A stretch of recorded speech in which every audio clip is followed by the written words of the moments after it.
Hi friends. இந்த உலகத்தில் அதிகமான உறவுகள் பார்த்திங்கன்னா அவங்க சுயநலத்துக்காகவே நம்மளை பயன்படுத்துவாங்க அப்படின்றத உங்கள் லைஃப்பில் புரிஞ்சுக்கோங்க. சில பேர் நம்ம லைஃப்பில் நடிக்கிற நடிப்பை பார்த்திங்கன்னா நம்மளோட படிப்பால் கூட அதை அறிஞ்சிக்க முடியாது. அதனால தான் இன்னும் தேடிட்டுருக்கோம்.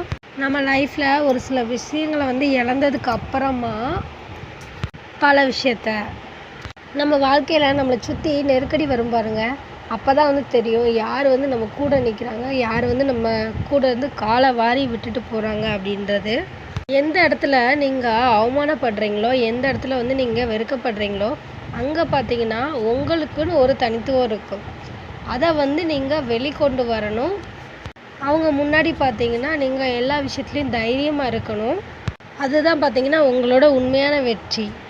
நம்ம லைஃப்பில் எல்லா உறவுலையுமே பார்த்திங்கன்னா சுயநலம் அப்படின்றது இருக்குது. சுயநலம் இல்லாத உறவு அப்படின்றது கிடையாது. இது பார்த்திங்கன்னா ஒரு கசப்பான உண்மை தான். உங்களை மதிக்காமல் மற்றவங்க உங்களை அலட்சியப்படுத்துகிறாங்க அப்படின்னா அப்போ புரிஞ்சுக்கோங்க, நீங்கள் உங்கள் லைஃப்பில் கரெக்டான பாதையில் தான் போயிட்டுருக்கீங்க அப்படின்னு. உங்கள் கூட பார்த்திங்கன்னா ஒரு சில நல்லவங்க இருப்பாங்க. அவங்க ஏதோ ஒரு சின்ன தப்பு பண்ணிட்டாங்க அப்படின்னு நீங்கள் அவங்கள விட்டு விலகிடாதீங்க உங்கள் லைஃப்பை. ஆனால் உங்கள் கூட இருந்து நிறைய பேர் பார்த்திங்கன்னா உங்களை சுற்றி கெட்டவங்களும் இருப்பாங்க. அவங்க ஒரே ஒரு நல்ல விஷயம் பண்ணிட்டாங்க அப்படின்னு நீங்கள் அவங்க கூடயும் ரொம்ப ரிலேஷன்ஷிப் வச்சுக்காதீங்க. அது உங்களுக்கு தான் என்றைக்குமே டேஞ்சர். ஒரு சில உறவுங்க கிட்ட இருந்தும் ஒரு சில சுச்சுவேஷனில் இருந்தும் நீங்கள் வெளியில் வந்துடுங்க. ஏன்னா பாசம் தேடி அலைகிறதுல பாதி வாழ்க்கையும், பாசம் வச்சு அழுறதுல மீதி வாழ்க்கையும் போயிடுது நிறைய பேர் லைஃப்பில். நீங்கள் நல்லா வாழ்ந்துட்டீங்கன்னா உங்களை சுற்றி இருக்கிற நிறைய பேர் பார்த்தீங்கன்னா பொறாமையில் பேசுவாங்க. நீங்கள் இதுவே ஒரு தாழ்மையான நிலைமைக்கு போயிட்டீங்க அப்படின்னா உங்களை கேவலமாக பேசுவாங்க. இதுதான் உலகம். அதை புரிஞ்சுக்கோங்க. அவங்க அப்படி பேசுகிறாங்களன்னு நினச்சி நீங்கள் வருத்தப்பட்டுக்காதீங்க.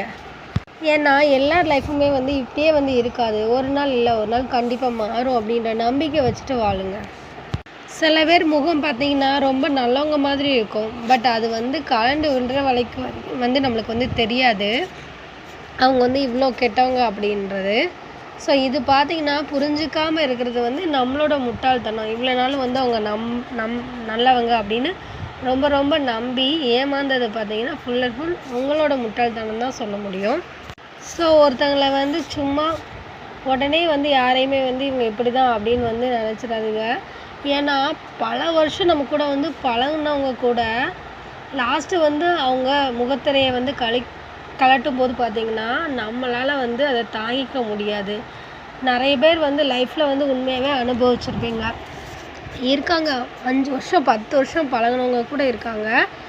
அப்போல்லாம் கூட அவங்க நல்லவங்க தான் அப்படின்ட்டு அவங்களோட ஒரிஜினல் கேரக்டரே தெரியாமல் பழகும். ஆனால் ஒரு காலகட்டத்துக்கு அப்புறம் ஒரு 10-15 வருஷம் கழித்து, இல்லை அட்லீஸ்ட் ஒரு 5-6 வருஷம் கழித்து அது உங்களுக்கு தெரிய வரும்போது அது எவ்வளோ பெரிய வேதனையாக இருக்கும் அப்படின்ட்டு அனுபவித்து பார்க்குறவங்களுக்கு தான் புரியும். ஸோ எல்லாரையுமே உங்களோட லைஃப்பில் நம்பி ஏமாறாதீங்க.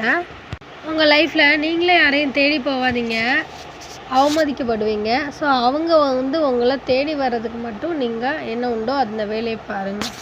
சில பேர் அவங்க லைஃப்பில் அவங்க என்ன பண்ணுறாங்க அப்படின்னு பார்த்து அவங்கள விட்டு போங்க. எதனால் அப்படின்னா அவங்க நம்மளுக்கு கற்றுத்தர பாடம் இருக்கும் பார்த்தீங்களா, அந்த பாடம் பார்த்திங்கன்னா நிறைய நம்ம நம்மளோட பள்ளிக்கூடத்தில் கூட படிக்காத அளவுக்கு நிறைய பாடமாக இருக்கும். அதை கற்றுக்கிட்டிங்கன்னா நீங்கள் உங்கள் லைஃப்பில் எப்படி எந்த அளவுக்கு உஷாராக இருக்கணும் அப்படின்றத நீங்கள் புரிஞ்சுக்கலாம். நம்மளுக்கு எப்போது நம்ம லைஃப்பில் நம்மளை புரிஞ்சுக்க யாருமே இல்லை அப்படின்ற ஒரு எண்ணம் வருதோ அப்போ தான் பார்த்திங்கன்னா நம்ம லைஃப்பில் இருக்கிற நிறைய பேரை பற்றி நல்லா புரிஞ்சுருந்துருப்போம். எப்போவுமே மனநிலைமைக்கு ஏற்ற மாதிரி மாற்றி பேசாதீங்க. ஏன்னா மனநிலைமை பார்த்திங்கன்னா எப்போனாலும் மாறிடும். ஆனால் நீங்கள் பேசின வார்த்தை பார்த்திங்கன்னா எப்போவுமே மாறாது. இது மாதிரி அடுத்தடுத்த யூஸ்ஃபுல்லான வீடியோஸ்க்கும் நம்ம சேனலை மறக்காமல் சப்ஸ்கிரைப் பண்ணிக்கோங்க. பெல் ஐக்கானை கிளிக் பண்ணி ஆல் இன் சிம்பிளை ப்ரெஸ் பண்ணிக்கோங்க. அப்போ தான் நான் போடுற ஒவ்வொரு வீடியோஸும் உங்களுக்கு இம்மிடியேட்டாக ரீச் ஆகும். தேங்க்யூ. Hi friends. இந்த உலகத்தில் அதிகமான உறவுகள் பார்த்திங்கன்னா